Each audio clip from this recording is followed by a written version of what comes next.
Meeting will come to order. The committee meets today to consider the nomination of David Norquist to be Deputy Secretary of Defense. Thank you for being here today. We also welcome any of your friends who are here. You can introduce those at the proper time when you are recognized for an opening statement.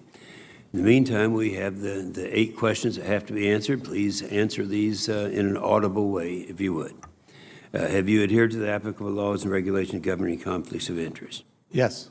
Have you assumed any duties or taken any actions that would appear to resume the outcome of the confirmation process? No. Exercising our legislative oversight responsibility makes it important that this committee, its subcommittees, and other appropriate committees of Congress receive testimony, briefings, reports, records, and other information from the executive branch on a timely basis. Do you agree, if confirmed, that to appear and testify before this committee when requested? Yes. Do you agree to provide records, documents, electronic communications in a timely manner when requested by this committee, its subcommittees, or other appropriate committees of Congress, and to consult with the requester regarding the basis of any good faith delay and denial in providing such records? Yes. Will you ensure that your staff complies with deadlines established by the committee in production of reports, records, and other information, including timely responding to hearing questions for the record? Yes. And will you cooperate in providing witnesses and briefers in response to the congressional request? Yes, Mr. And Chairman. will those witnesses and briefers be protected from reprisal for the testimony or briefings? Yes.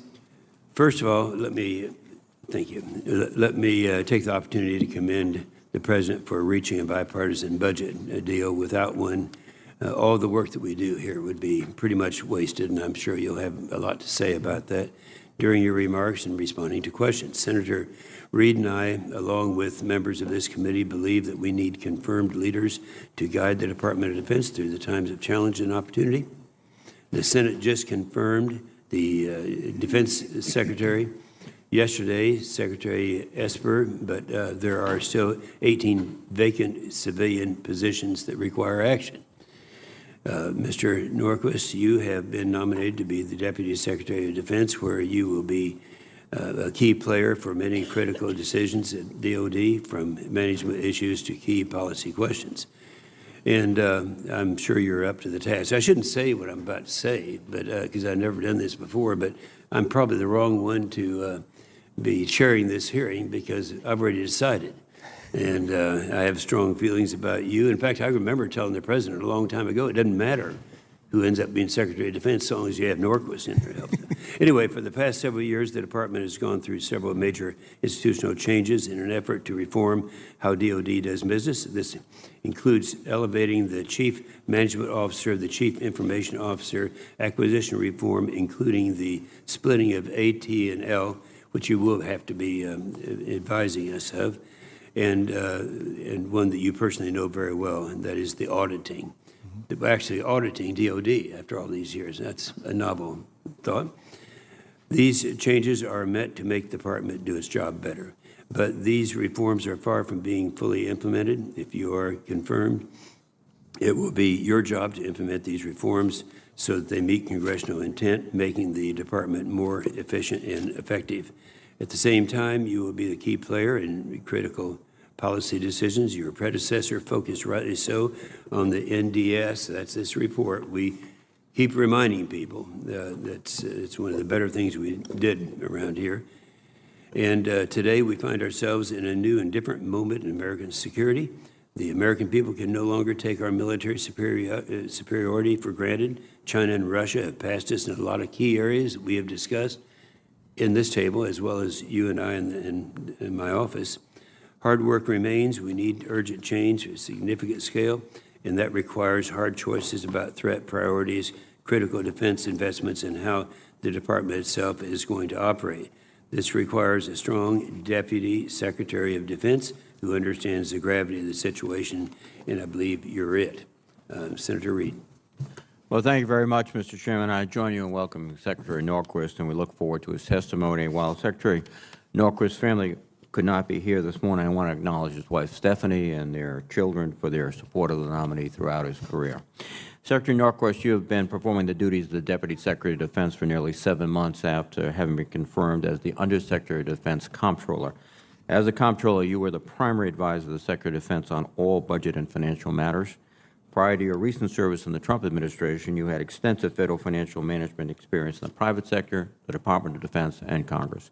Mr. Norquist, if confirmed as the next Deputy Secretary of Defense, your background and expertise should serve you well, as it has in your job at the moment.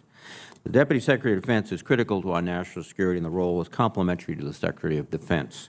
While the Secretary of Defense is often focused on external priorities that impact our global standing, such as establishing defense policy and maintaining alliance and partnerships, the Deputy is responsible for the internal management of the Department, to include implementing policy decisions and ensuring the Pentagon runs effectively. Furthermore, the Deputy is often assigned a broad spectrum of responsibilities by the Secretary of Defense that require strong management skills. When administrating an agency as large and diverse as the Department of Defense, that is no easy feat. One of the most difficult decisions the Deputy Secretary of Defense must adjudicate is the allocation of budget resources.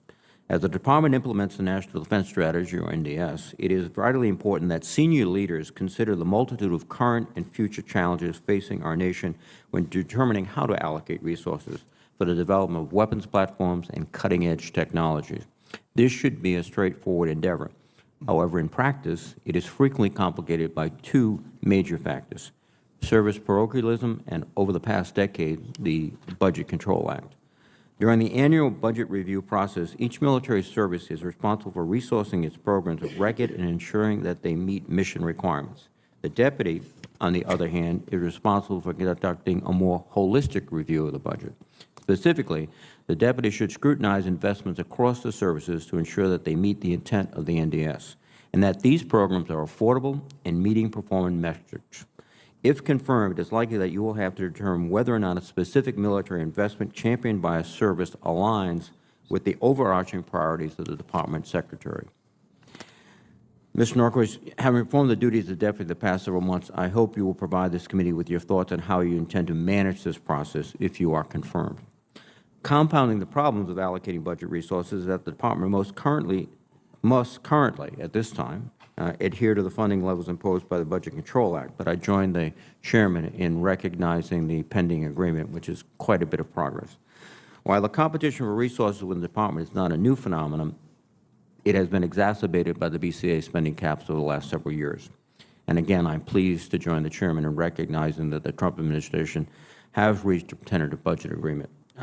It's a critical aspect of defense operations going forward. However, I believe that in order for the National Defense Strategy to be successful, we must ensure that the non-defense spending accounts are not shortchanged in order to increase spending for military. As the National Defense Strategy Commission, which was tasked by Congress to review the NDS, stated, comprehensive solutions to these comprehensive challenges will require whole-of-government and even whole-of-nation cooperation, extending far beyond DoD. Trade policy, science, technology, engineering, and math education, diplomatic statecraft, and other non-military tools will be critical. So will adequate support and funding for those elements of American power. In addition to these issues, if you are confirmed, you must also address the multiple civilian vacancies within the Department. As I stated during Secretary Esper's hearing, every member of this committee wants to ensure that high-caliber candidates serve in the Department, and we will continue to fully evaluate and expeditiously consider nominees for these positions. Secretary Norquist, we face many challenges that require strong leadership and the ability to make tough decisions.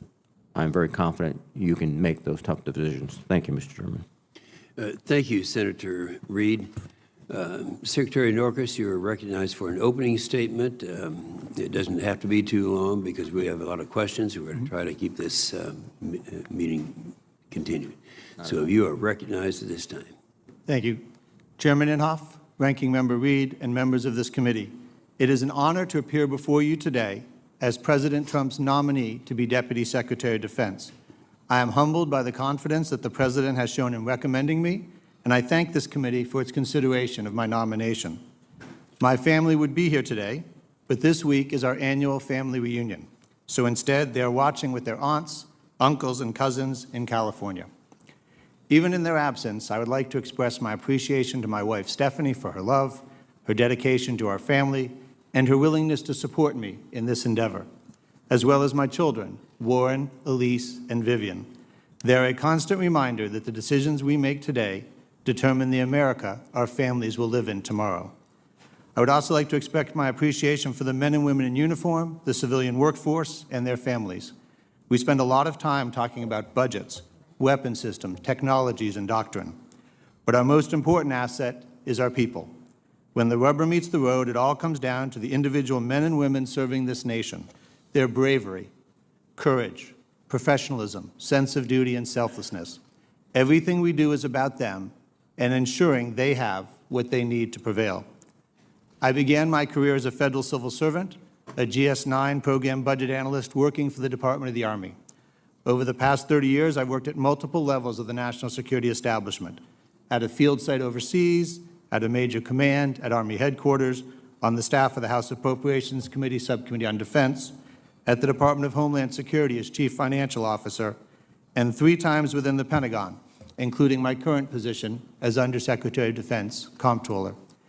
Each of these positions had a common thread: protecting this nation's security while safeguarding the taxpayers' money.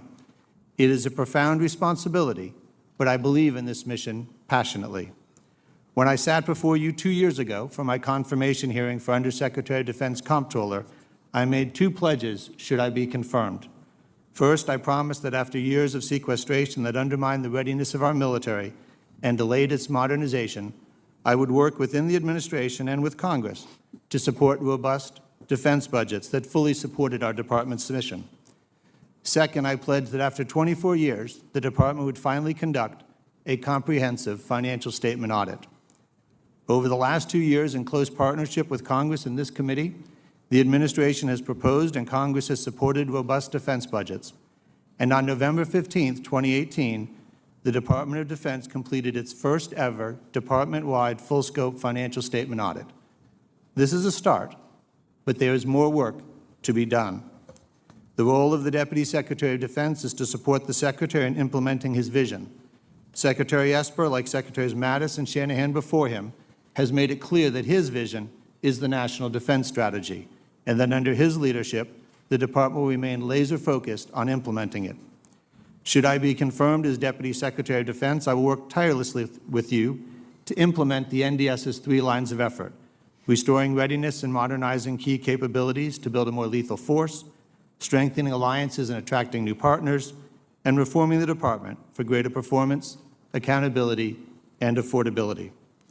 These are challenging times, from the continuing threat of terrorism and the provocative actions of rogue states such as Iran and North Korea, to the return of great power competition.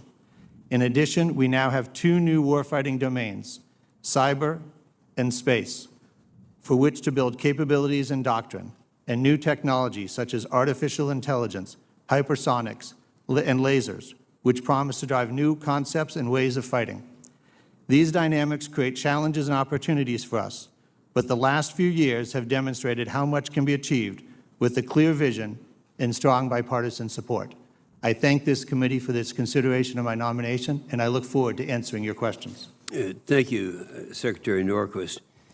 First of all, one of my priorities as chairman of this committee, and I think of the whole committee, it goes without saying, we talked about this over and over again, is to use this as the blueprint of what this is all about, what we have been doing. In fact, it was your predecessor, the former Deputy Secretary Shanahan, who played a leading role in putting this together.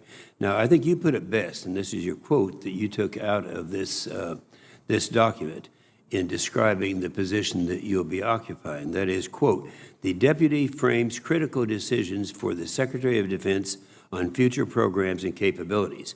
Now, in crafting the department's fiscal year 2021 budget request, you'll have to make recommendations as to trade-offs between competing competition, competing credibilities, competing capabilities. What you do to view these capabilities, there is a capability gap between us and China and Russia. I'd like to have you address this and what you plan to do to correct this, this gap. Certainly, Mr. Chairman. I think the key areas where the gap is most noticeable is in certain new technologies like hypersonics, artificial intelligence, and cyber threats. And so one of the challenges that's facing the department is, even as we maintain readiness and the right force structure size, is to ensure that we are investing in those cutting-edge technologies that not only are just advances to warfare, but may change dramatically the way warfare is fought, which requires an emphasis on experimentation and study, so we're positioned to win the next war, not just the last one. Okay, the Defense Strategy Commission, which was a bipartisan commission, there were 12 experts, 12 Democrats, 12 Republicans, all of them recognized as experts. They put all this together and did a good job. It states, quote, DOD lacks the analytical ability, expertise, and processes to link objectives to operational concepts to programs and resources. The commission recommended that the DOD, and this is a quote from that, must rebuild decision support capability to ensure that the Secretary and the Deputy Secretary can make hard decisions grounded in serious analysis, particularly as they consider fighting return on investments. Do you agree with this finding of recommendations, and how do you plan to address these concerns? I do share their concerns, and in fact, when we submitted the 2020 budget, we added $32 million precisely to address the challenges analytical capabilities. When you look at what we're trying to do with new warfighting doctrine, new technologies, that puts a premium on the analytical capability to test, experiment, and study those to make sure we're making the right investments. Yeah, that's good. And then lastly, a lot of people don't understand why it's significant that we have a 2-year budget. Would you describe that in your own words? So absolutely. First, the agreement does right by the men and women in uniform, and it's more than the level of funding. The challenges that are created when you have CRs, threats of sequestration, the instability, this agreement puts us in the possibility of avoiding a CR, avoiding sequestration, and having 2 years of planning. So if you think of a unit that's preparing to do training, they don't know how much money they have for the year under a CR. So they potentially cut back training with the understanding that maybe they'll get more money or less next year, but they'll never get October back. So whatever training they missed is a permanent loss. There are similar disruptions, and I can dive in further if others want to talk about it, to depots, equipment, retraining, but it is incredibly valuable to the men and women of the military and to our future capabilities to be able to have this stability. Agreed. Senator Reed. Thank you very much, Mr. Chairman. And again, Mr. Secretary, thank you. As we discussed yesterday in my office, the Department has made very little progress implementing Section 911 of the 2017 NDAA. This is the key provision in the committee reforms to Goldwater Nichols, and it requires the Department to create cross-functional teams that could harness and integrate the expertise across the Department's functional organizations. And if you're confirmed, can I have your commitment that you will ensure the Department implements, as it should, the statutory requirements of Section 911? Absolutely. Thank you. And could you give us an update as soon as possible, perhaps even this week, about the status of the organizational strategy that was required by Section 911? I'd be happy to do so. Thank you, Mr. Secretary. We've referred to, both the Chairman and I, multiple times the National Defense Strategy, and at the core, it recognizes that Russia and China are employing all of nation strategies to compete across all dimensions of power. And I'm concerned that we've done a lot with respect to high-end military capabilities and deterrence without equal attention and resources to integrating other elements of national power that stretch across many departments outside of the Department of Defense. What recommendation would you have so that you could be the catalyst for this whole-of-government approach? So I think there's a couple of things. One is we have to recognize that if we are successful in deterring the high-end fight that we aim to do, our adversaries will go into the gray zone. And the gray zone is partially the military, but it's the State Department, it's AID, and other areas. And being able to work collectively with our other agencies as a whole-of-government approach to identify where we are vulnerable, whether cyber or others, where we can cooperate with partners and formal allies, that requires working across. And so I met with previous Deputy Secretaries of Defense and asked them what some of their advice would be. And one of them is, regular meetings with your counterparts at State Department as well as your counterparts at places like Veterans Affairs, because there's a number of other operations. And so should I be confirmed, that would be one of the things I would put in place, that regular communication to help us build joint strategies. Very good. And I think you make an excellent point, is that when we have an edge at the high performance level of conflict, our adversaries will go down in the area where asymmetrically they have advantages. And so we have to build a capability, as you suggest. And I think the idea of meeting on a regular basis with this agenda is a very positive one.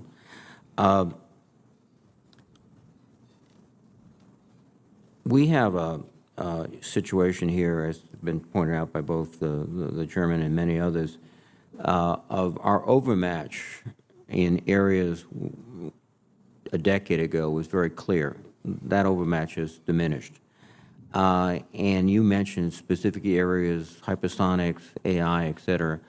Is there specific investments in research that you could advise us about today? Sure. There's a number of them. In fact, the budget that was submitted, the biggest increase was in R&D across a range of technologies. On cyber, there's both the offensive and the defense, because we have to protect not just our business systems, but our weapon systems, the defense industrial base, and then with Homeland Security, the critical infrastructure. And then you have to look at the missile ranges and the technologies, both defensive as well as increasing our ability to work in what we call the anti-access area denial environment that the Chinese are building along the first island chain. We have research technologies going on with hypersonics, with lasers, and artificial intelligence. The artificial intelligence one, I think, is different than the others in that its potential benefit is less clear. You know what you're going to get when you field a hypersonic missile, but artificial intelligence has a chance to, an opportunity to change a lot about how we use UAVs and other items. And that one, it puts an emphasis on the analytical skills, on the researching, and on the prototyping. And this, I think, raises the obvious question that we have to extend our cooperation outside military laboratories and military contractors into academic institutions, because that appears to be where the cutting-edge work is being done on a lot of these topics. Is that correct? Correct. This is one of those areas where you see the private sector, the universities and others have a lot of information. And one of the things I talked about with some of the senators in preparation for this is, when we strengthen our cybersecurity defense, we have to be careful we're not building a barrier to entry to small business firms. We have to ensure how to let them protect their data and still participate with the department. And as a final point, and my time is diminishing, so this might be just for the comment. One of the problems we have too, and you alluded to it, the protection, is that a major contractor has the resources typically to do elaborate protections. When you get down to the small business in most of our communities that are providing significant quantities of material to defense contractors, they don't have that capacity. So I would like you to consider how we can collectively, working with the contractors, provide end-to-end cyber protections. Thank you. Absolutely, Senator. Senator Ernst. Thank you, Mr. Chair, and Mr. Norquist. Thank you very much for being with us today. It was great to sit with you and visit last week about a number of issues and concerns. But first, I want to say thank you so much for working on the DOD audit. That was important to a number of us, and I'm glad that we were able to get that started and, of course, see some great results coming out of that with your continued attention to the various findings. So thank you for that. I'd like to begin by addressing a DOD Inspector General report. It had stated that DOD has been paying out hundreds of millions of dollars in unearned bonuses or incentive fees to various contractors. And this does include $10.6 million that was awarded to a contractor that failed to provide necessary parts that DOD was purchasing for F-35 fighter jets. And it's creating a life and safety concern for our airmen, and I think we all agree that that is unacceptable. So I have introduced a bill that would prohibit paying award fees and bonuses to those contractors whose projects are behind schedule and over budget, or whose performance is deemed unsatisfactory by the DoD.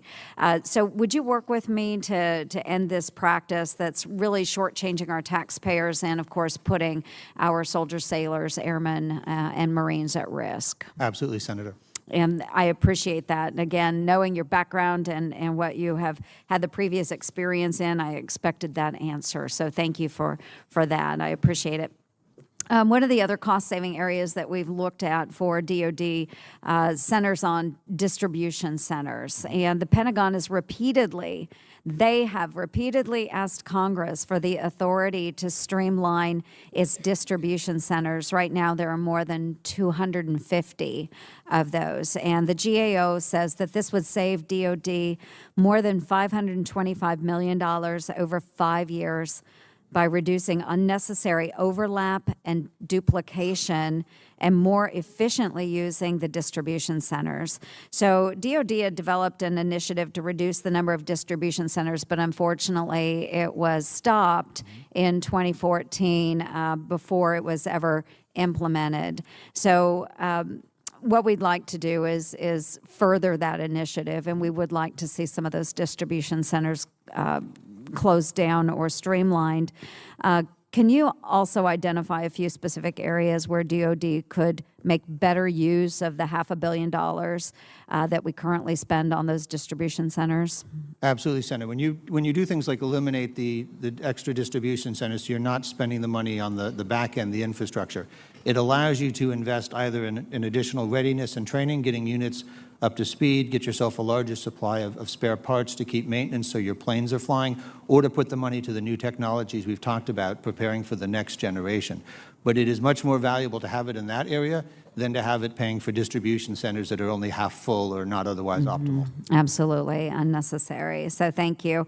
I think we have seen with the recent budget proposal that DoD certainly would appreciate finding those cost savings and using them in other areas. So one of the other bills that I've introduced is what we're calling our $1 billion Boondoggle Act, and it would require that every department, including DoD, disclose to taxpayers ongoing projects that are $1 billion or more over budget or 5 years or more behind on scheduled completion. So, of course, we would eliminate sensitive information. Anything that is related to national security would be exempt.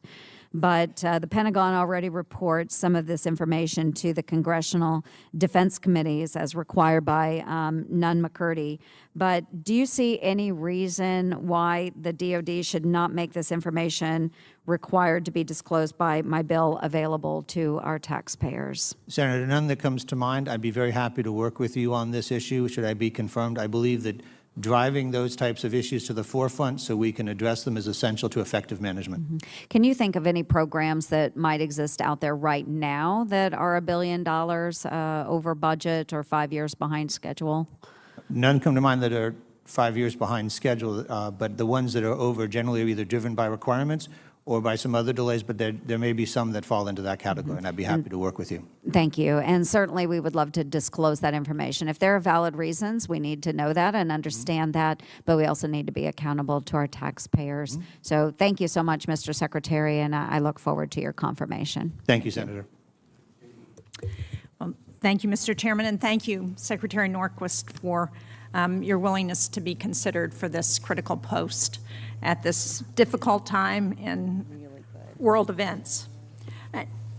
I appreciated your willingness to come and sit down with me yesterday. And one of the things that we discussed was the challenge that our military installations are facing from PFAS contamination. It's affecting, as I'm sure you're aware, over 400 military installations. And I was very pleased to see that one of the first things Secretary Esper did yesterday was to create a commission to address PFAS contamination, a task force, I think is what he called it.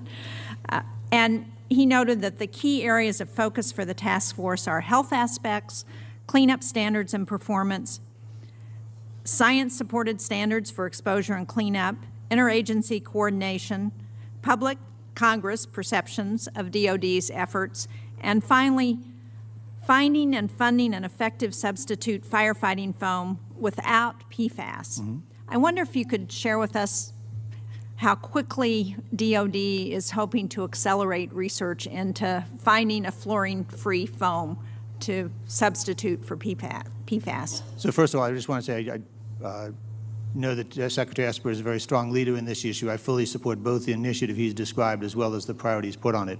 I think one of the points you make is the sooner we can get off of the existing system, the better. We can do things to contain it, but you really just want to replace it. Right. And so we will continue to look at what are the alternative paths for research. Are we putting enough money against it? Are we pursuing enough different solutions? And should I be confirmed? That's one of the things I would work with the task force. Thank you. And do you have any sense of what the timetable is for trying to expedite research to find that new foam? I don't have that at this time, Senator. And I hope that when you are confirmed and you get into your new position, that you'll be able to share with the committee what that timetable might be. I think that would be very helpful to know. One of the other things that we discussed and you confirmed in your opening statement was the importance of cyber efforts to protect the country both defensively and offensively. And I appreciated your quick response to my questions about the efforts to remove Kaspersky software from federal government and also from those companies that do business with the government. One of the things you pointed out in that response was that there are a number of additional classified steps that DOD has taken. I look forward to having an opportunity to be briefed on those classified steps. You also said that the Defense Intelligence Agency is developing a list of malign cyber actors, and you expect to be able to share that list with Congress by August of this year, by mid-August of this year. Is that, can you confirm that that's my that's understanding, the case? correct, Senator. Thank you. The other thing that we talked about was the Women, Peace, and Security Act and the importance of having women at the table in conflict situations, especially with respect to Afghanistan and what we're seeing in Afghanistan. Can you confirm that you will do everything you can to work to ensure that that happens as we're looking at further peace negotiations in Afghanistan? Correct, Senator. We're working with Ambassador Khalilzad as he does the negotiations, but you point out that's not just a side issue, it's a central issue, particularly with the challenges that the Taliban has brought when they were previously in control. Thank you. And as you point out, you point out the importance of ensuring that women are protected in any future situation in Afghanistan. I had a chance to visit there in April and heard directly from the women of Afghanistan their concerns about what might happen in any future peace negotiations, and that they would be excluded from the ability to maintain the rights that they currently have under the Afghan constitution that was brought in after the fall of the Taliban. So, as you say, this is a critical issue to whatever happens there, and I appreciate your commitment to that. Thank you, Mr. Chairman. Thank you, Mr. Chairman. I know in the chair's opening comments, he said that he almost didn't need to be here because he planned on supporting your nomination, as do I, but I do have a couple of questions for you. One really relates to how you're using analytics to better manage and reform, or I should say transform, the department. So one of the issues that we've been able to benefit from with the audit is in order to be able to meet the audit, we have to have a much greater level and accuracy of the data. And so we've been developing data analytic tools that will let us to see not just summaries and totals, but individual transactions. And that was one of the biggest transitions from that. That gives us additional information as we're managing and looking at maintenance issues, spare parts, supplies. You combine that with some artificial intelligence ability to do analysis, and we're seeing them make greater uses with regard to the maintenance levels of the F-18, and we're looking to do that across readiness and logistics as well.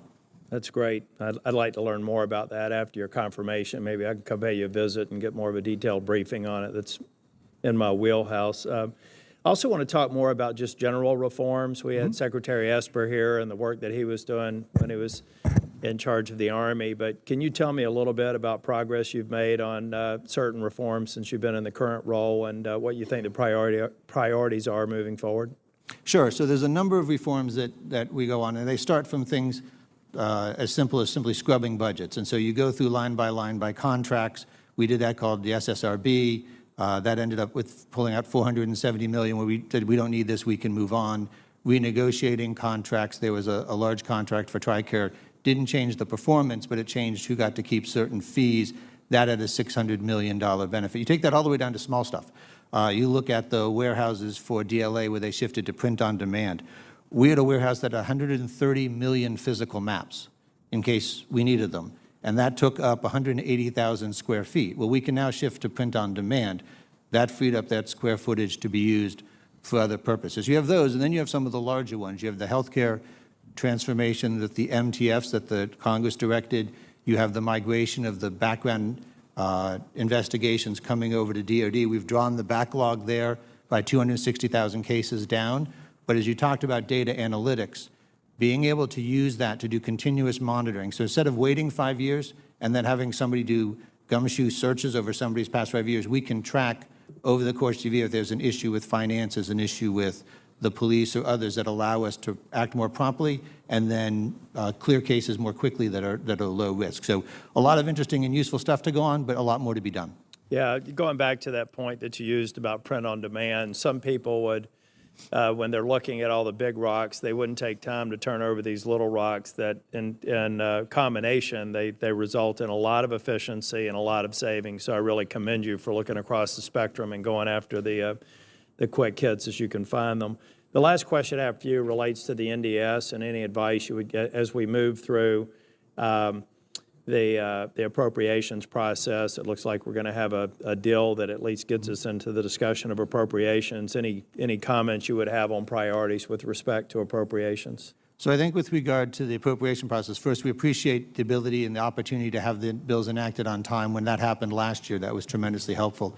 We want to protect readiness. We want to make sure we take care of the men and women. And then looking at those future investments that position us not for the fight of today, but the fight of the future. Those research areas, they're often not the largest dollar amounts, but they're the critical ones in terms of laying the groundwork for the future. Thank you very much. I look forward to supporting your nomination. Thank you, Senator. Thank you, Mr. Chairman, and thank you, Secretary Norquist. First of all, for your willingness to serve and your record of serving, and I appreciate it very much, and also your priorities with your family. I think they should have stayed also, and I appreciate that very much. You and I talked briefly. You were a busy person yesterday. You met with quite a few of us, and I had a nice visit, and I appreciate that very much. And we talked a little bit about this to explain to the American people, and especially I need to explain to the people back in West Virginia, one of the most patriotic states in the nation, but still yet they have fiscal responsibilities and they have fiscal concerns and questions. And we talked about the only threats that we face as a nation, exponential threats, is from two countries, China and Russia. So when you look to the Stockholm International Peace Research Institute, defense since 1960, the following are the defense expenditures that they have. I think they're a year old or so. But the U.S. spent $649 billion. We're over $730 this year, I think, in that neighborhood. China was at 250. Okay, we were at 3.2% of GDP. China was at 1.9% of their GDP, and then Russia spent $61 billion. If you put Russia and China together, they're not quite half of what we spend totally. So if you look at how we explained our bang for our buck, and I guess you might want to explain also, you and I talked about all the contractors. We have more contractors in Department of Defense, or working with or for the Department of Defense, than we do have men and women in uniform. We want to explain that, and it doesn't look like it's cost effective, and I have a hard time understanding it.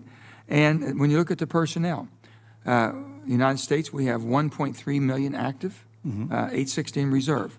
Aircraft, and you look all the way down the line, China has 2 million active, 510 in reserve, and Russia has 1 million active, 2.5 million in reserve. So when we look at all of the things that are changing, and how do we assess China's threat to us, and also how do we assess Russia's threat, short-term and long-term? So I think when you look at China and Russia short-term and long-term, you're looking at two countries headed in very different directions, and therefore they have very different approaches.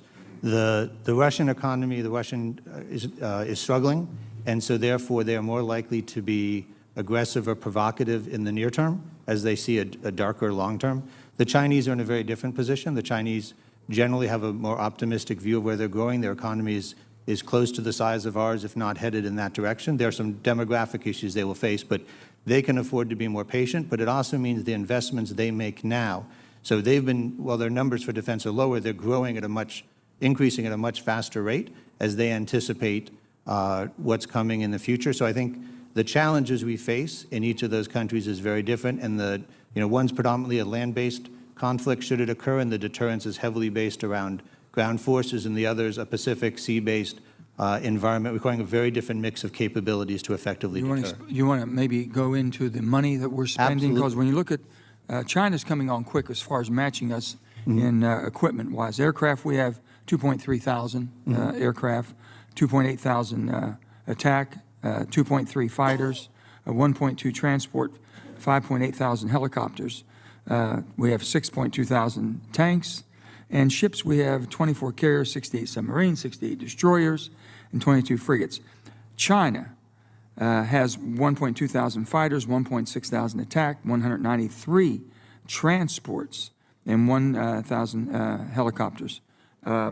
Tanks, they have 13,000 tanks. And then you look at ships, they have one carrier, but 76 submarines, 33 destroyers, and 52 frigates. Right.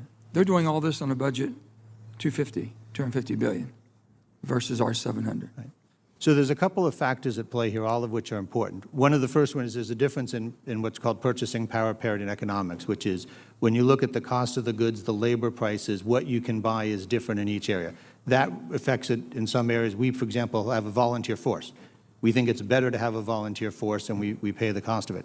The other is the nature of warfare, which is, as we saw, example in Desert Shield, Desert Storm, the force with the slightly better technology, the slightly better equipment often has a very lopsided victory. And so where other countries often engage in volumes of lower quality, we buy the more expensive, but the one that is likely to prevail. The risk here with China is whether you can maintain that technology edge over time, and if you can't, that's a very difficult place to be. And one final thing, very quickly.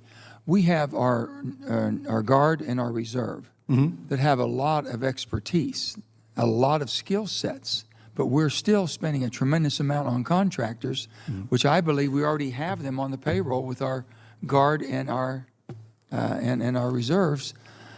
That doesn't make sense why we're not using that more effectively and efficiently cost-wise. So, Senator, you and I talked about one particular example, which is cybersecurity. And one of the opportunities we have is, even though it's challenging to retain them in government, with somebody in the Guard or Reserve, they're already in the private sector. They're already using that skill on a day-to-day job. We're taking advantage of that, and we need to be able to look at ways to do more of that. Thank you very much, sir. Look forward to voting for you. Thank you, Senator.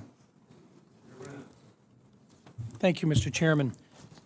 First, Secretary Norquist, I want to thank you and your family for your career and your service to our country and everything that you've been doing over the last 2 years. I think you've made a difference. I want to talk a little bit about the efficiencies and the challenges we have in the acquisitions process, and in particular, some things that, as a nation, we should expect our armed forces to be pretty good at. And that is a December of 2018 GAO report outlined how the DoD shortages in skilled personnel have delayed depot maintenance on critical weapon systems. This is not just one particular branch of government, but I'm going to give you just a couple of examples. The USS Boise, which is a nuclear attack submarine, sat at dry dock. It actually sat at port waiting to get into dry dock. It's going to have been out of service for 6 years before it's operational again. We've got 3 more nuclear attack submarines that are in a similar type position today, waiting for the ability to actually get in and to be put back into operational service. It's not just the Navy, even though another example would be the FA-18 and the Hornets that we've got right now that started out at probably less than 40% actually being mission capable. My understanding is we've made some progress, closing in perhaps on the high 60s, but nonetheless our expectation is over 80% mission capable. But they're old aircraft. At the same time, we've got an F-35, which is a brand new aircraft, state-of-the-art, critical, long-term, and should be enforced between now and perhaps the year 2040. And yet today, we're finding that even with this brand new aircraft, we've got issues. Just as an example, Another GAO report found that from May to November in 2018, once again, so this is up to date or fairly up to date, the F-35 aircraft were unable to fly nearly 30% of the time due to spare parts shortages, coupled with a repair backlog of 4,300 parts. The long-term planning that we've laid out have an expectation of 80% mission capable. What are we going to do, and how do we cut through what clearly is a problem in just the very basics of being able to repair the equipment we've already got on hand, regardless of its age, but to get spare parts and to be able to, in a reasonable fashion, make repairs on the equipment we've got, and to get the personnel in place that have the competencies to do so? So, Senator, I think there are 4 things that really have to come together, and every one of them helps drive the solution. First of all, as we talked about, is the stability with the budget. In many of those cases where we had a moment of sequestration or CR, a ship missed its availability going into depot. And then once that happened, it was no longer in line, and for it to move in, another ship got bumped, and that starts to cascade.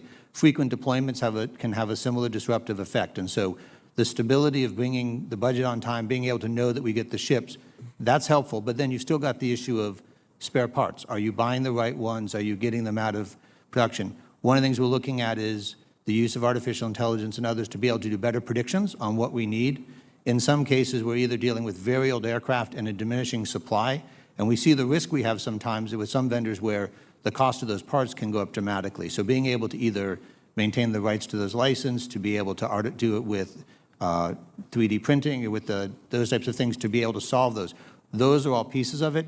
One of the points you talked about is people. The Air Force was short 4,000 maintainers. They've recruited them, but now those are 4,000 maintainers with 1 to 2 years of experience. A few years from now, they'll have 5 to 7, and we'll be in a much stronger place. So part of this is when you turn around from a deep cut in the budget, or there's some time it takes to fix, but this is a multi-level problem, and we have to attack every single element of it to be successful. And this is what I want to get into for just the remaining minute that I've got. You've got a GBSD, which we have proposed that we will implement, that will replace the Minuteman III. Can you talk about how serious it is that we keep the GBSD, the replacement for the Minuteman III, a critical part of the triad, absolutely on target with regard to the NDAA direction and also the appropriations process here, and what the implications are to the triad if we don't stay on an appropriate timeline? We're not just talking about F-22s here. We're talking about a significant part of the nuclear triad. Could you share a little bit with us on that? The nuclear triad is the foundation of our security. When we do things internally in the building on the budget, the answer is you will fully fund this before you submit us the rest of your budget. Our concern is that previous decisions over many administrations delayed action on these, and we have run out of time. We have run out of the ability to push things a year or to stretch out. For every leg of the triad, we need to be very persistent about staying on schedule, keeping the right funding levels. And so I would encourage folks to remember this is the foundation, and when we're trying to deter people towards the gray zone, the first thing is you want to be able to clear that you can have an effective nuclear deterrent. So I think it's a foundational item. It's very important that we have it fully funded and be able to move forward with what has held the peace for so many years. Thank you. Thank you, Mr. Chairman. On behalf of Chairman Inhofe, let me recognize Senator Duckworth. Thank you, Mr. Chairman. Mr. Norquist, welcome. The DepSecDef is essentially the department's chief operating officer, and I'd like to be reassured that you will be able to perform that very critical role in making sure that the trains run on time. Specifically in terms of strengthening our transportation and logistics systems, I think it's a foundational step for us in terms of great power competition. Do I have your commitment that if confirmed, you will make sure that OSC aggressively and continually pushes each service branch to prioritize logistics planning and infrastructure investments by forcing leadership to demonstrate in detail how they would actually project and sustain power in real-world conditions of contested environments? Absolutely. Thank you for that response. Could you also elaborate on how Congress could enhance the capabilities and capacity of Transcom or just infrastructure investment levels in general to help the department achieve this goal? So I think when you look at the resources that Transcom provides, we always want to have an away fight, which means we need airlift and sea lift and those capabilities to get there.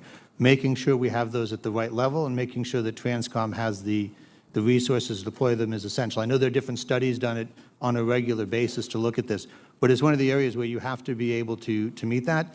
And in a high-end fight, you also have to do that with the expectation there's going to be some level of attrition. We are used to deploying forces overseas and being certain that they will arrive at their destination. World War II, that was not the case. We have to be prepared for future conflict where there are submarines and other things out there, and so you have to have enough lift to be able to accomplish that. Thank you.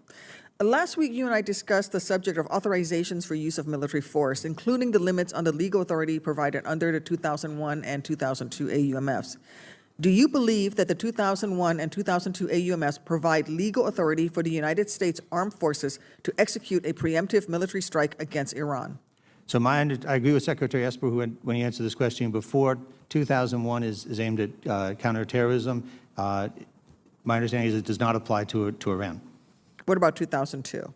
The 2002, I think, is specific to Iraq. Okay, thank you.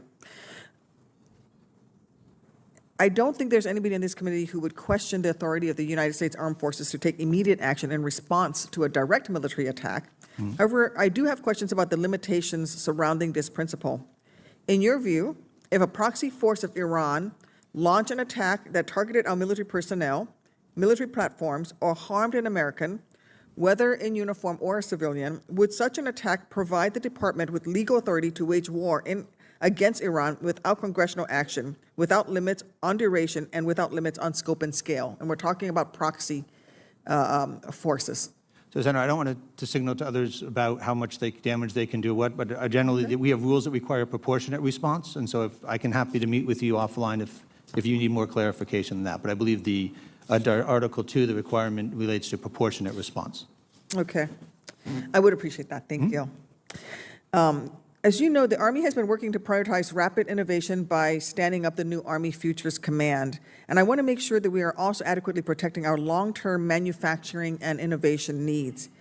If confirmed, will you commit to taking concrete steps to encourage the services to be thinking about ways that they can use our existing manufacturing and innovation resources, American-based resources?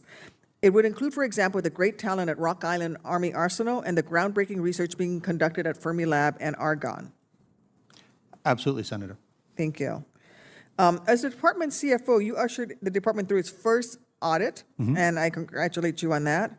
I say that it's successful even if it was not passing, because I think we can agree that without a baseline of some sort of reliable data, it is almost impossible to do the sophisticated analytics we need in order to eventually get to a clean audit.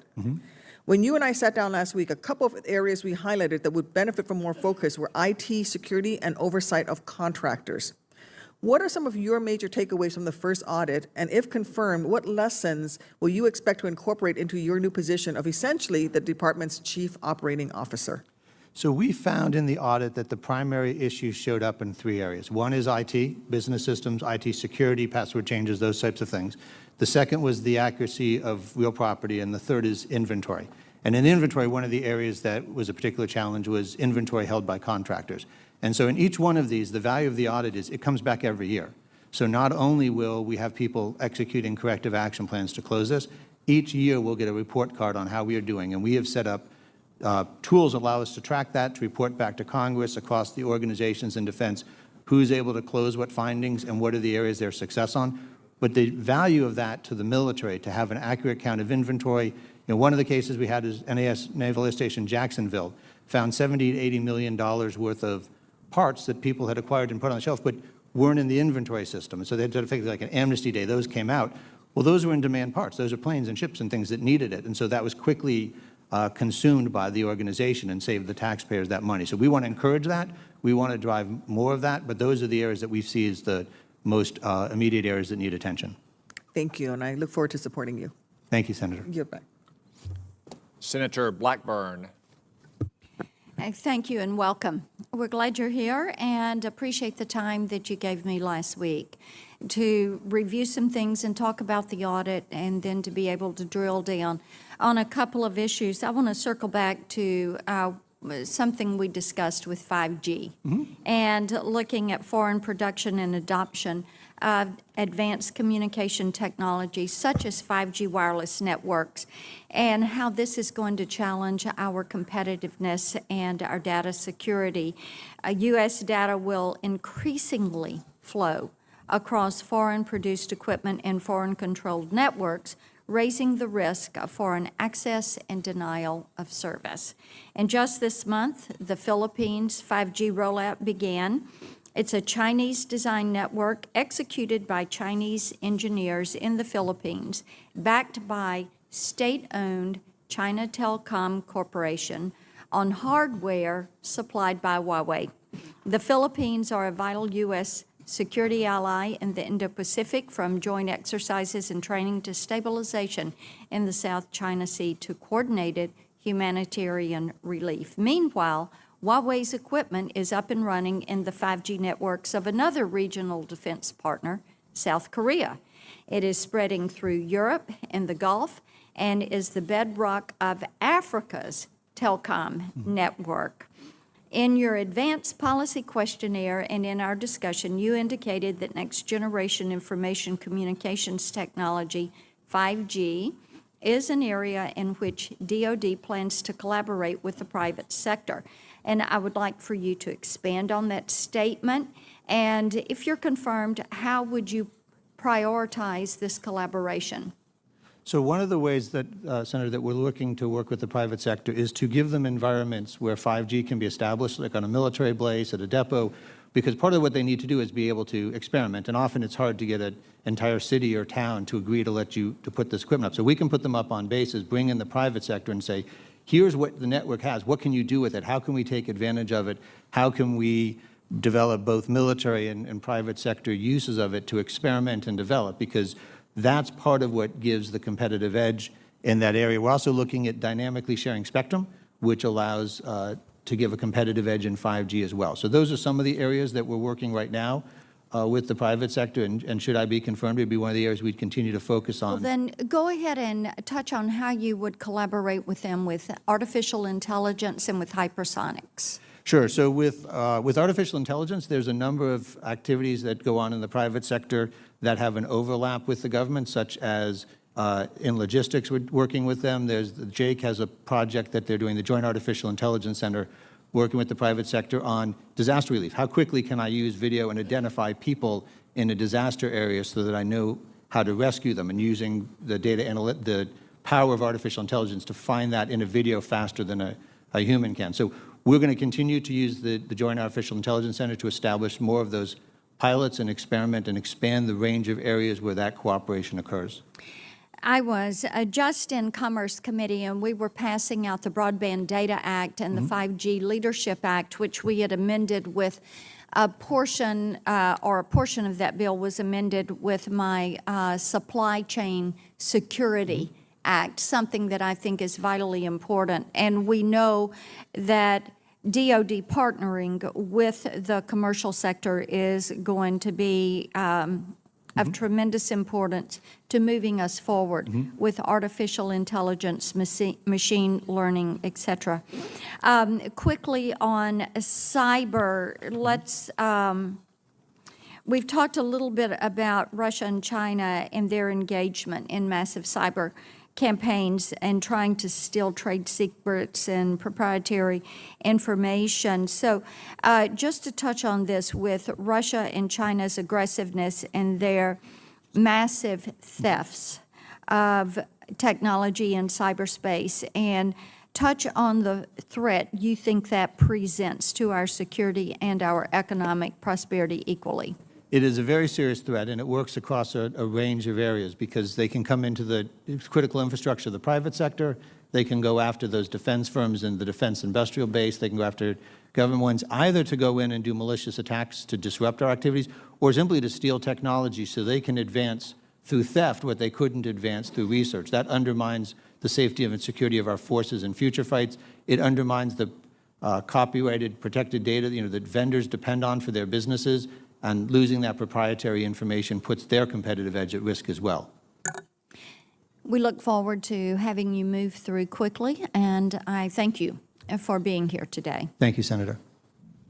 Senator King. Thank you, Mr. Chairman. A meteoric rise.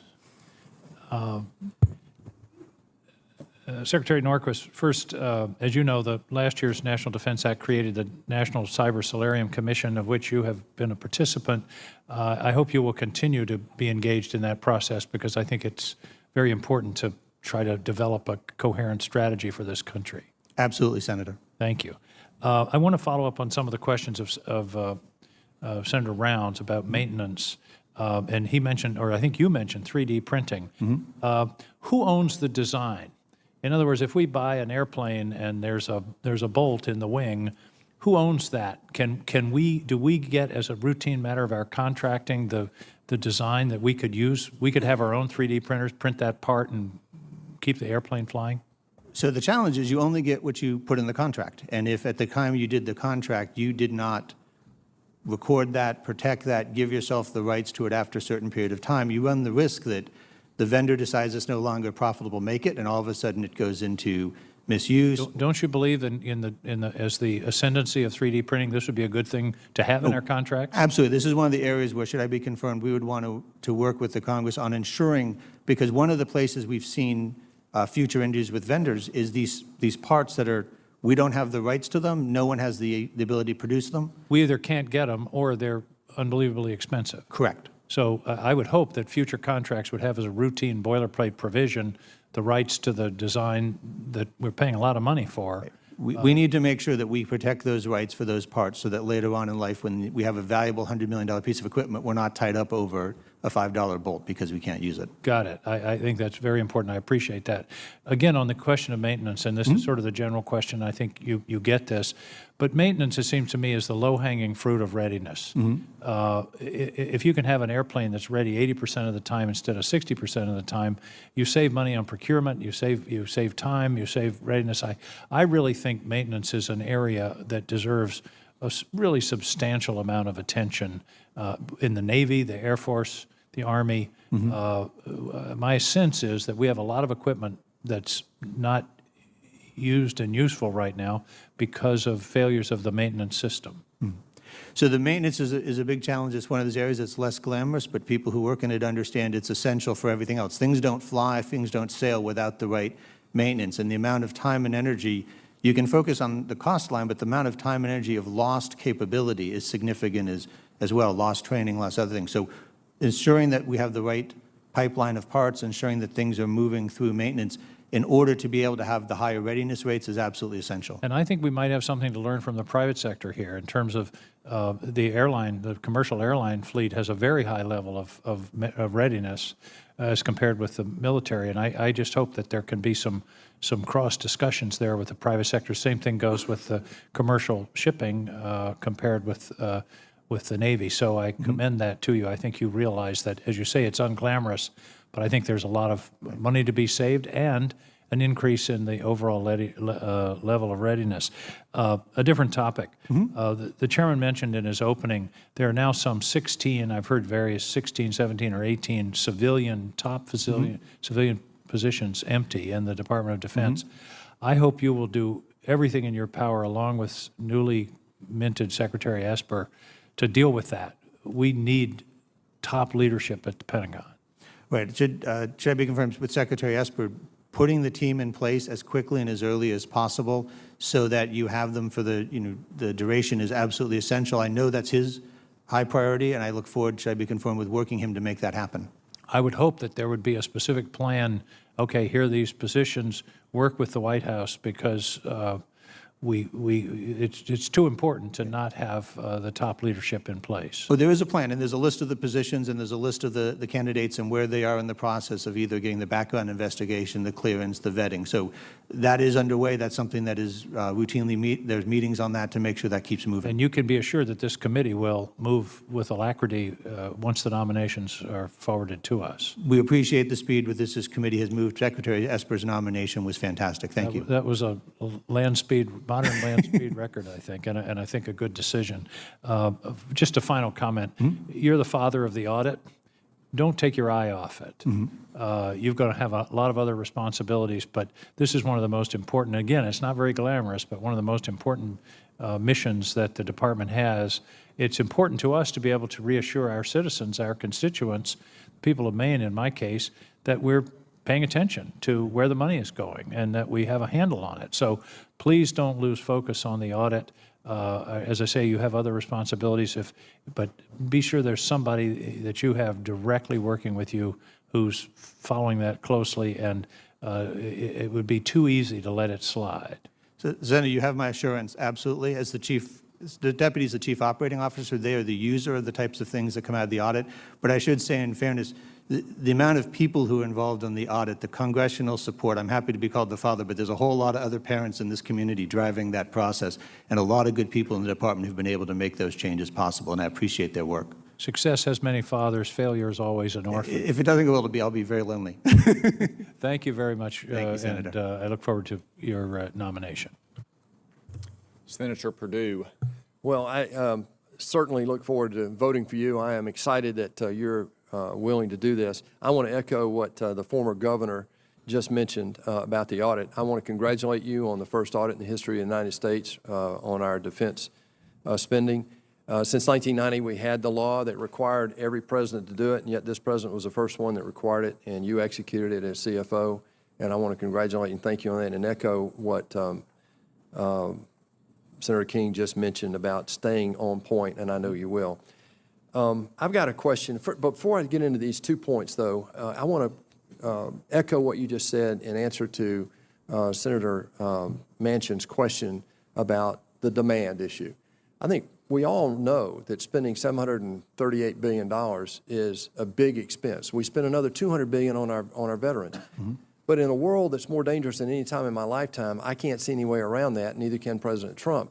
But I want to assure the American people something. I'd like to echo what you said, that China right now, if you adjust what they're spending for purchasing power parity and bring in other accounts that they don't talk about in terms of their R&D and all that they do through their civilian and commercial enterprises, they're spending about the same as we are right now. Mm-hmm. And they've done this in the last decade when we disinvested our military by 25%. It's the third time in the last 50 years that we've had presidents disinvest in the military, and every time we saw other actors around the world become nefarious, and that's what we see this time. Specifically, this week, there are reports that China has signed a secret agreement allowing its armed forces to use a Cambodian Navy base.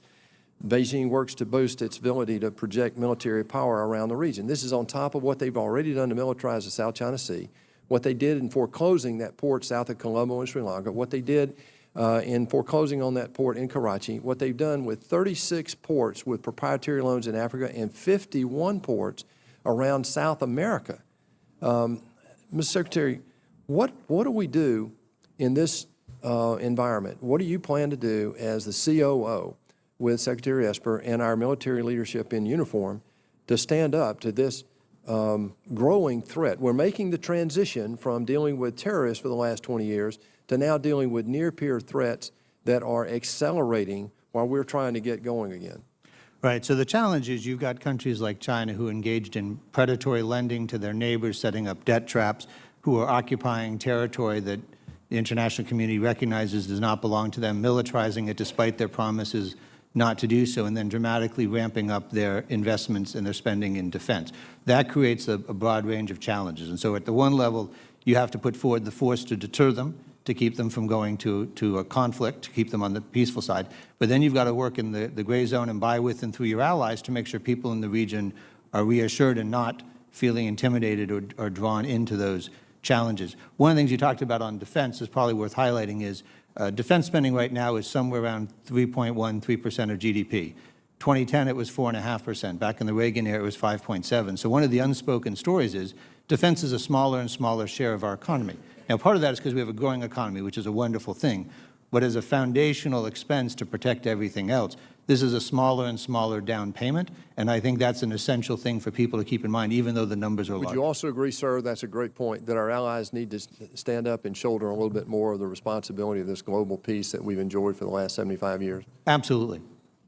I believe that the NDS, and the chairman does this every time, and I echo this, the NDS that was produced by Secretary Mattis when he was there and the team is one of the best documents that I've seen in my experience up here. It looks to me like in there are 3 success factors, though. One is consistent funding, and we are working hard. That's on our side of the ledger. I'm less concerned about the actual dollar amount than I am the fact that we can depend on it for another 2 years. If we get the appropriation process done, and I'm confident we'll do that, we will now have 3 years in a row, first time in a decade, that we've been able to start the year without a continuing resolution. We've done it 186 times over the last 45 years. This military and our supply chain has become seduced to the fact or hindered by the fact that we have handcuffed them in terms of consistent funding. So that's the first success factor. The second one is the supply chain. The supply chain right now is anemic. We have disinvested it. It is withered. We've got to rebuild it. It's not going to happen overnight. I'm talking about shipyards, maintenance depots, vendors, R&D capability, et cetera. The third and the most, and this is my question, personnel, the human factor. It's always the limiting issue, and it's also the big difference between us and the rest of the world. We're the innovators, we're the capital formation experts, but we have to train and recruit 270,000 roughly. You mentioned this yesterday, 270,000 people a year into our military. That's huge. I mean, that's the equivalent of many Fortune 20 companies, and we have to do that every year in a voluntary environment. Our near-peer competitors don't have a voluntary force. We are also carrying overhead with our veterans of about $200 billion a year. In that environment, as COO, how do you propose that we continue to be competitive in that environment, particularly on the personnel front? So I think one of the things you have to do is you have to combine things. One is you have to give a competitive wage. You have to be able to draw people in to a lifestyle and a form of living that financially is not a tremendous sacrifice. But the answer is you're never going to be able to solve it completely that way. You're not competitive. So you need to have a mission that draws them in. You have to have a community that takes care of them. You have to be careful about how often you deploy. You have to be careful about shutdowns and CRs and the disruption so that they would recognize that in the sacrifice they're making for service and the risks they're taking are being matched by the commitment to support them. And then, as you pointed out, is the training. The advantage of this volunteer force is their skill set, and if they're properly trained, there's nothing like it in the world. But each year is coming in another wave of people, 250,000 or more, and you have to maintain that level of training, or 3 years in, you've got a significant problem that will take you years to dig out of. Thank you, Mr. Secretary. Thank you, Chair. Senator Hirono. Thank you, Mr. Chairman. I ask the following two questions, initial questions of every nominee who comes before any of my 5 committees. Since you became a legal adult, have you ever made unwanted requests for sexual favors or committed any verbal or physical harassment or assault of a sexual nature? No. Have you ever faced discipline or entered into a settlement relating to this kind of conduct? No. I, too, was taken with the idea of using 3D printers for spare parts, and I think it's very good that we put something in the contract so that we are able to reproduce these parts. But I'm wondering whether there is an issue relating to counterfeit parts, and what do you do regarding ferreting out counterfeit parts, and is that a big problem for the Department of Defense? So it hasn't been brought to my attention as a problem, in part because in general you know who the supplier is, but depending on where you're buying those parts from, if you're buying it on an open market where you're not buying it directly from the producer, then you could potentially have the risk of getting a counterfeit part through a reseller, and that's something you'd have to be very attentive to. Off the top of my head, I don't know the controls we put on that, but I would suspect it's in the contracting process. Oh, so, and you talked about how important maintenance is, and so what we do finally have a shipyard modernization plan, and I'd like your commitment to make sure that that plan proceeds. It's a very important issue. I'm happy to work with you and support it. Yesterday in the Energy Committee, we had a hearing on our compacts with the freely associated states, Palau, Micronesia, and Marshall Islands, and I'd like to have your commitment on the record regarding your assessment of the importance of these compacts to our national security. They're very important to our national security, the islands, the location, the people in them, and so forth. The presence in the Pacific matters, and we need to maintain close and productive relations with those communities. And of course, if we don't do that, China will move in because they are very active in so many other areas in the Pacific. Correct. Okay. Sexual assault across the U.S. military increased by a rate of nearly 38% in 2018, according to a report released by the Pentagon earlier this year. And a recent survey of the U.S. Coast Guard Academy found that almost half of all female cadets, about 1 in 8 women, reported experiencing unwanted sexual contact. So basically, this is a continuing scourge on our military. And we have heard military and civilian nominees come before this committee and say they will do this or that to help fix the situation, and yet, including recent Service Academy data shows otherwise. What are the biggest obstacles to stopping sexual assault in the military, and what do you plan to do if confirmed as Deputy Defense Secretary to improve the situation? Sure. So to start with, sexual assault is a violation of a person's most basic rights. It has no place in the military or in our society. One of the things that we noted in the trend was you saw about 10 years of the numbers, the incidents going down, the reporting going up in the right direction, and then the most recent trend went the wrong direction. And it seemed to be predominantly concentrated in the youngest demographic of 17 to 24. It raises the question of whether the techniques we have used in the past are working with the next generation or whether we have to take a different approach. Secretary Shanahan, when he was in the position, put together a task force with a series of recommendations, including things such as creating a separate item in the criminal code for the UCMJ, as well as what we call the catch, which allows people to privately and restricted report, and then if they're told that other people are filing reports against the same person, then they may be willing to come forward because they realize they're not alone and is part of a group. Many of these are in the NDAA that the Senate has put forward, and we're very supportive. So one of the first things that I would do, should I be confirmed, is to oversee the implementation of those recommendations in order to try and address this issue. And of course, as with anything, you noted yourself that if we're not doing the right thing, using the appropriate mechanisms, then it's just not going to work. So your assessment of what we're doing and what we're not doing would be a continual concern. Let me turn to climate change. A critical factor affecting military readiness is the changing climate. Rising water levels are beginning to impact shorelines. Islands are beginning to be overrun by sea levels. More and more frequent 100-year storms are appearing, the effects of which can impact the overall preparedness of the joint forces as well as humanitarian efforts in the countries around the world. And is the impact of climate change a concern to you? The military has the challenge. We have to operate in desert in the Arctic, and so each one of these issues in the climate, and one of the things I believe the senator from Lascaux is not here at the moment, but the opening of the Northern Passage and what that means to trade routes and other types of issues is a significant issue. So yes, it's something we follow. I'm most concerned about our ability to operate in the range of environments that our forces have to operate in. I'm going to want to ask you to respond maybe in writing as to what you plan to do, because the Department of Defense is one of the few departments that even acknowledges that climate change issues has an impact on our national security. Thank you, Mr. Chairman.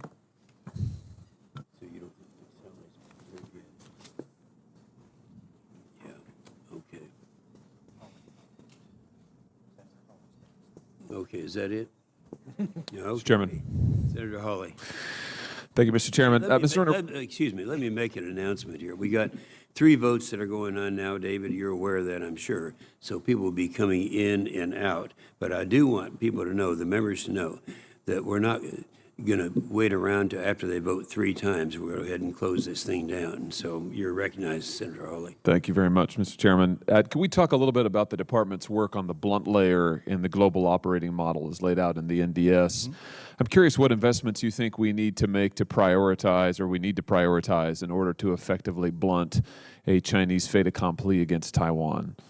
So I think when you look at the blunt layer, what you're talking about is a layer that's operating close to or inside the Chinese anti-access environment, an area where the other side will have a sufficient quantity of a high volume of ballistic missiles and others. And so what you have to look at is investments that allow you to survive in that environment, the ability to move and relocate so that they can't be certain as to where to target, environments that allow you to survive for long periods of time without long logistics tails because you're quite forward, things that let you be able to detect and defend and to hide yourself. And so those are some of the areas that the forward-laying force most has to emphasize for survival. What about INF range missiles? Would you support the deployment of those in order to help blunt the Chinese attack, any potential Chinese attack? The bulk of the missiles the Chinese have, those conventional ones, since they're not restricted by the INF, fall into that category. When you look at the range of the Pacific, this is not a discussion, by the way, of nuclear missiles, which was the intent of the INF. These are conventional missiles. But the answer is, those ranges in the Pacific are exactly what the range of all the combats are. That's the distance from islands to islands. That's the type of range. So those types of technologies are essential to being able to operate in that theater.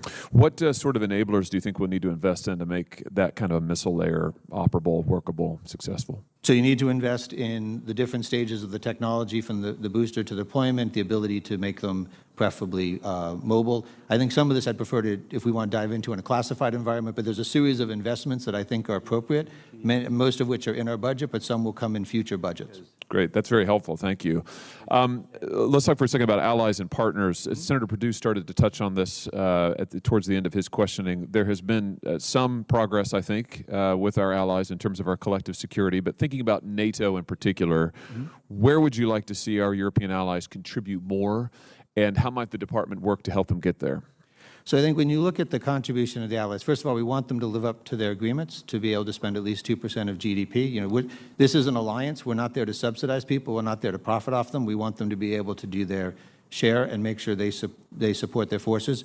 Depending on the country, I mean, some of the countries, the answer is based on their location. It's ground forces. It's the ability to do strikes against surface-to-air missiles. And others, they're further back. It's more reconnaissance, surveillance. It's maybe sea power. But each one of them has an area where they can particularly contribute as part of the overall effort. Thank you. That's very good. Let me ask you about, DOD has regularly been forced to use sort of high-end forces like aircraft carriers and scarce missile defense batteries to counter relatively low-end threats. And I'm just wondering, how do we think about, as we go forward here, how do we fix this mismatch? I mean, what investments does DOD need to make or continue making so we can deal with lower-end threats, threats that the NDS, for instance, ranks as lower priorities in a cost-effective way? Not ignore them, deal with them, but in a cost-effective way. So there's a number of things that we have looked at in order to deal with it. One is the platform. You know, there's a light attack aircraft. The others is certain technologies like lasers may allow you to address certain ones more efficiently. And I think, as you point out, in the long run, there's a cost imposition question, which is, are you spending more money to destroy the other item coming in? Now, to some extent, you spend what is necessary to protect the lives of the people being attacked, and so the cost is not the cost of the defense, it's the cost of what you're protecting. But in the long run, you need to have a less expensive way of destroying the enemy's threat without, otherwise financially you're on the losing end of that deal.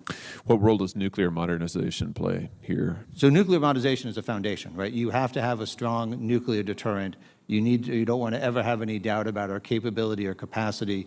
Inside, when we have the guidance, the answer is you will fully fund, because this is such a priority to make sure that we know we have that capability. Including LYBMs. I mean, that's an important aspect of that, you would say. Is that fair? Is that fair to say? Yes. Last question for you. The NDS Commission report recommended that defense spending should grow at 3 to 5% of the rate above inflation, which I know you're very familiar with. The budget deal that's recently been announced does not hit that threshold. So after spending 2 years as the comptroller, what are the hard choices that the department is going to have to make in order to reconcile the new top line with the urgent need to implement NDS priorities? So at the end of the day, you're balancing between the size of the current force, the readiness, and the investment in new technologies. And so you want to make sure you do that right, and you have to make trade-offs in that space. And I understand the importance of both security and solvency and why people reach this, and not everyone gets everything they want out of the deal. The one thing I'd highlight, though, is the value of that stability of the deal to our ability to be able to deploy the forces. If we went just under... We spent 9 years that we started with the CR, some of them lasting so long that the cumulative effect was equivalent of 3 years. But you can't do a new start under a CR. So the new technologies you want to invest in, even if you later get an appropriation bill, you've lost 6 months. You know, you have people who are not effectively spending the money. They spent 6 months holding it back.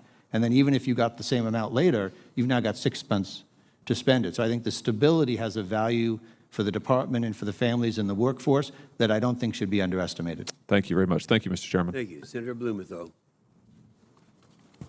Thanks, Mr. Chairman. I want to ask you a couple of questions about the UTC-Raytheon merger. As you know, I'm not sure what his title is right now. Dr. Esper has said he is going to recuse himself from any involvement in that merger. What do you expect yours will be? So this would be something I believe that's handled through the Undersecretary for Acquisition. They would take a look at the risks to the industrial base, the ability to support competition, what it means for existing programs. Then they would either bring up a recommendation.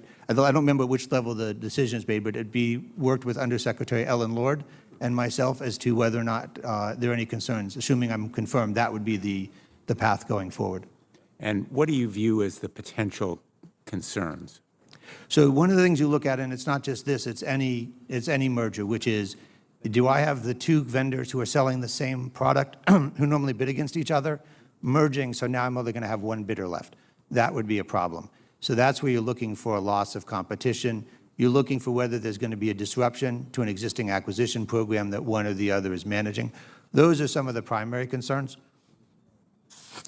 And are you concerned generally about the trend toward consolidation in the defense industry? The numbers of defense contractors has diminished very substantially over the last decade or so. It has, and I'd have to look over time, and I haven't seen the data on what the consequences of that has been. I mean, there are certain areas where those types of combinations can be very valuable, and in other areas where you risk losing the competition. And so I wasn't familiar with each of the cases as they came up before, but it's an area where you want to keep an eye on it over the long term to make sure you're not putting yourself in a place where you have fewer and fewer suppliers. And in terms of the timing, what do you view as the potential timing for either Undersecretary Lord or yourself or both of you being involved? Senator, I'm not familiar with the timeline that process goes through, but if you'd be happy to, I can reach out to Ellen Lord and get you that answer for the record. I would appreciate that. On Monday, I met with Secretary Esper, and he committed to recuse himself, and then he did in his testimony here. And so I think this merger raises some very significant policy implications, both positive and, as you point out, concerns about the effects of the consolidation trend generally. I would like an outline from you as to the kinds of considerations and criteria that will come into play when you consider it, because I think they set an important framework for broader issues facing the defense industry.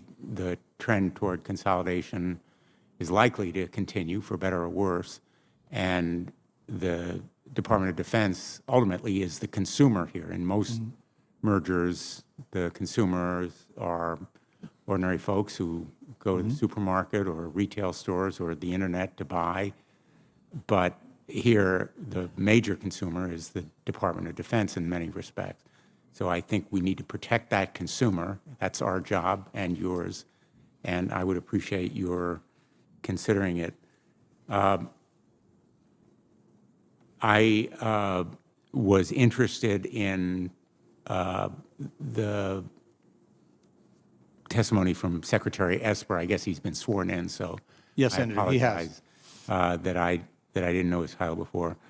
Secretary Esper discussed the long-term strategic threat posed by China and the need to maintain our undersea capability, in fact, expand and enhance it. Correct. Do you agree? Absolutely. One of the things that survives in an anti-access environment is the undersea capability, particularly submarines. And that's important not only for the Triad and the new Columbia class, but also Virginia attack class submarines, correct? And the Virginia payload module is important to achieve in as many of those submarines as possible. The Virginia payload module is a tremendous addition to the Virginia-class submarine, and the capacity it provides is incredibly valuable, particularly the high-end fight and particularly when you're operating inside that anti-access environment.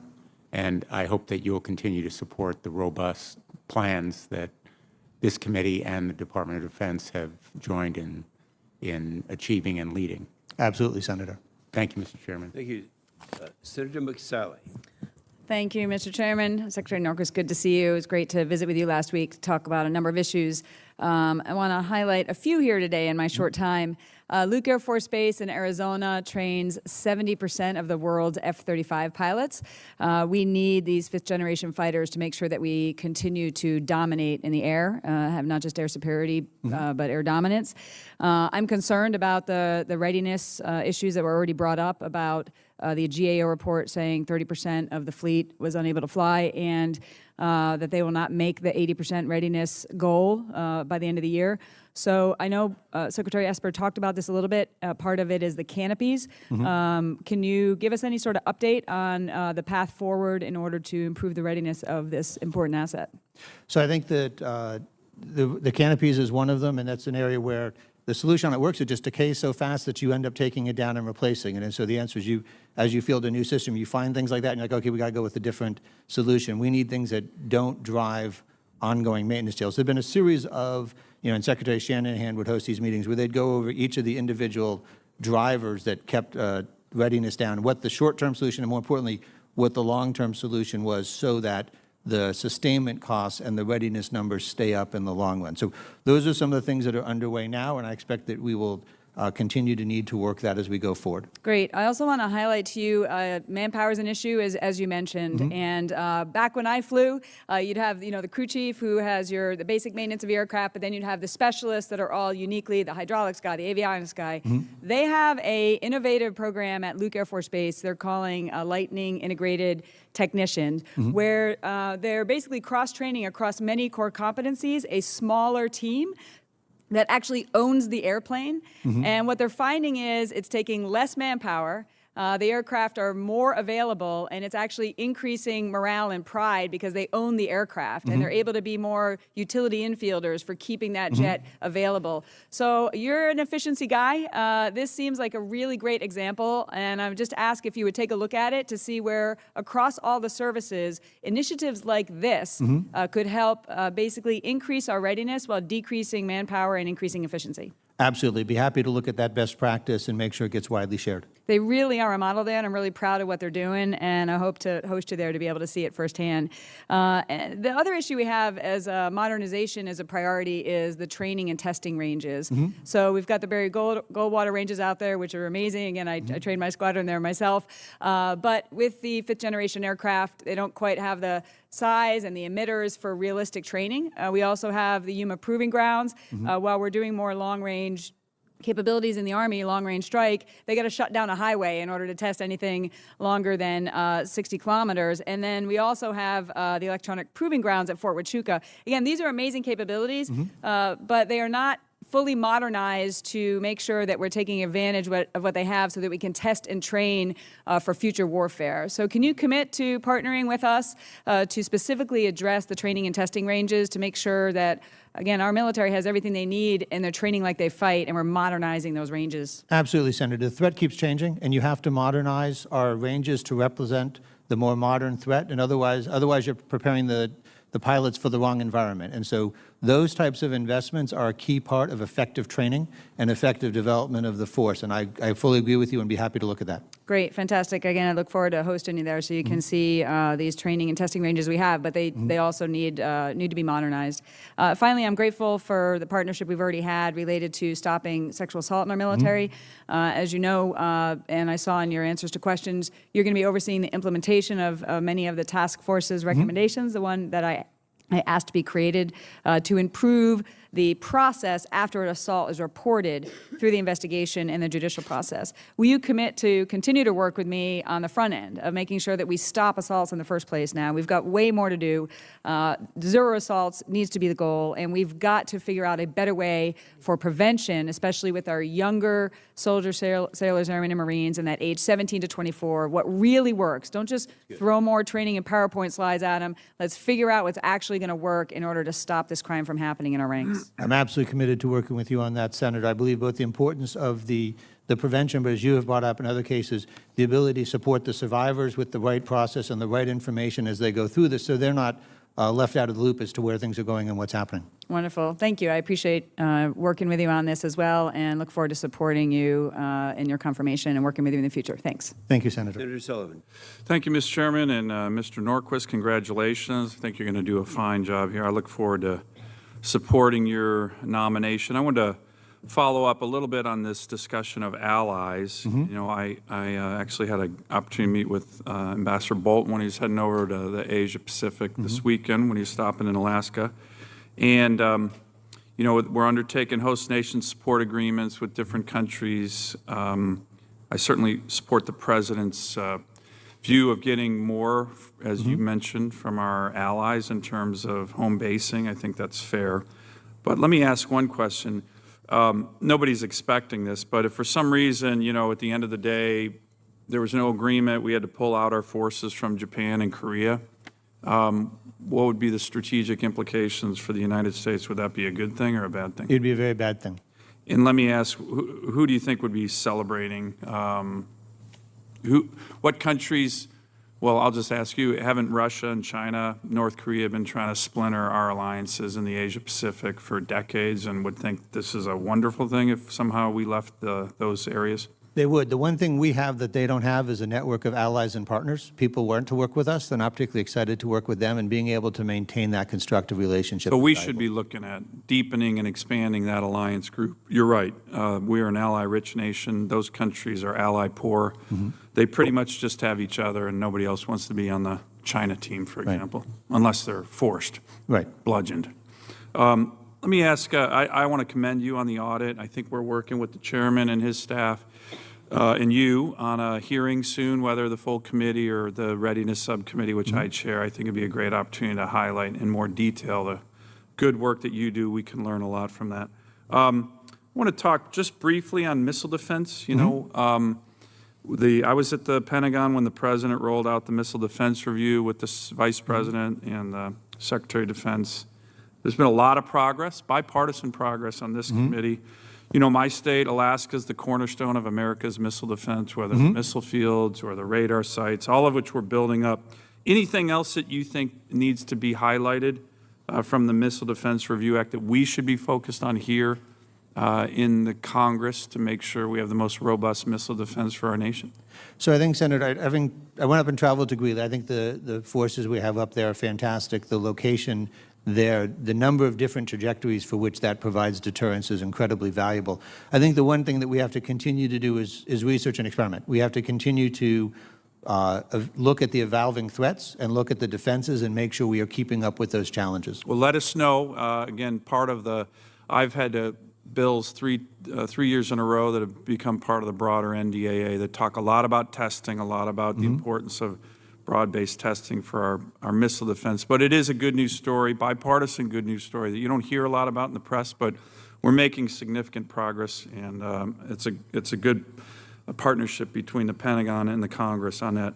You know, I'd love to get your commitment to come back to Alaska. I will say it again, you know, General Billy Mitchell called it the most strategic place in the world, given our strategic location. We're going to have, by the end of next year, over 100 fifth-generation fighters, F-22s, F-35s, located in Alaska. But we have 50-year-old tankers in Alaska, these KC-135s.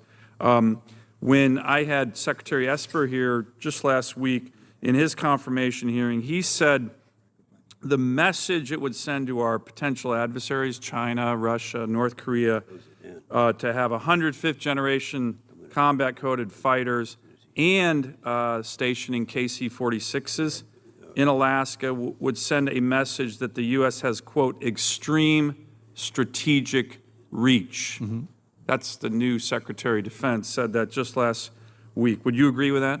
I absolutely agree with Secretary Esper. One of the things I always tell people is if you want to understand the reach of Alaska, look at a globe, turn around, and you'll be impressed with what falls within the range of aircraft or aircraft with additional refueling. Well, I look forward to getting you up to Alaska again and having you take a look at this issue on the KC-46. I think it's a no-brainer when the Air Force does its OCONUS deployment decisions, but having your support, the Secretary's, the Chairman's, I think is important. Let me ask a final question. It wouldn't be appropriate to me not to mention the Arctic.